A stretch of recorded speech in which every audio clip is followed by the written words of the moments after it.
Starting November 2nd, all staff are asked to enter their absences or leave request in AESOP prior to the start of the day of the time of the absence. Certified staff no longer need to follow up with a duplicate corresponding leave request in Employee Access Center.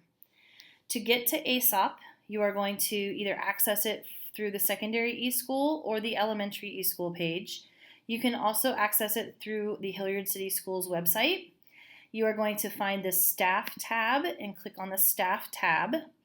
Once you have clicked on the Staff tab, you're going to come down to the Insider. Once you have gotten to the Insider, it's going to ask you to log in. You are going to use your network ID, which is your last name and first two initials in most cases, and then your password that you created for your network password. You click Log In. The Insider then will open and you're going to click on the AESOP tab. Once you have gotten into AESOP, it is also going to ask you to sign in. Unlike past years, the username and password for the AESOP system is also the same as you use for the Insider. You're going to use your last name and first two initials for the username, and the password is the one that you created for the district. You click Sign In. It then takes you to the AESOP home screen.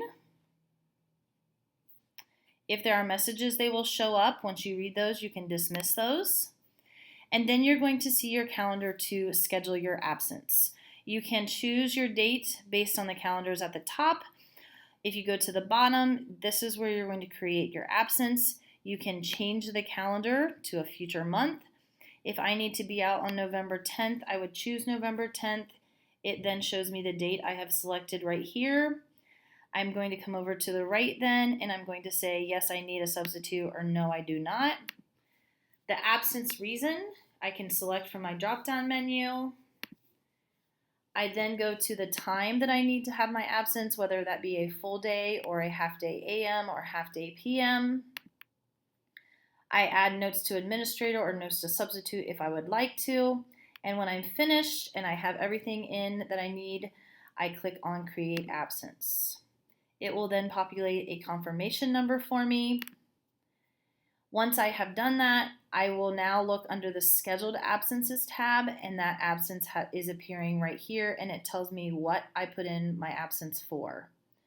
I also have the option here to look at past absences, and I can see the days that I have put in already. If I need to go back at any time and cancel this absence that I have scheduled, I simply go in and I click on the delete button. It then asks me if I'm sure I want to cancel, and I would say yes. If I'm completely finished and ready to be done submitting my absences, I then can go up and I can click Sign Out. Professional development PD leave request will remain as is. All staff will still need to submit the professional development leave form located in the professional development button on the Insider. These forms will continue to be routed to ESC for approval. And transportation staff, bus drivers, and aides will continue their existing practices for reporting absences. So professional development leave forms will still be submitted through the professional development tab that is located on the Insider.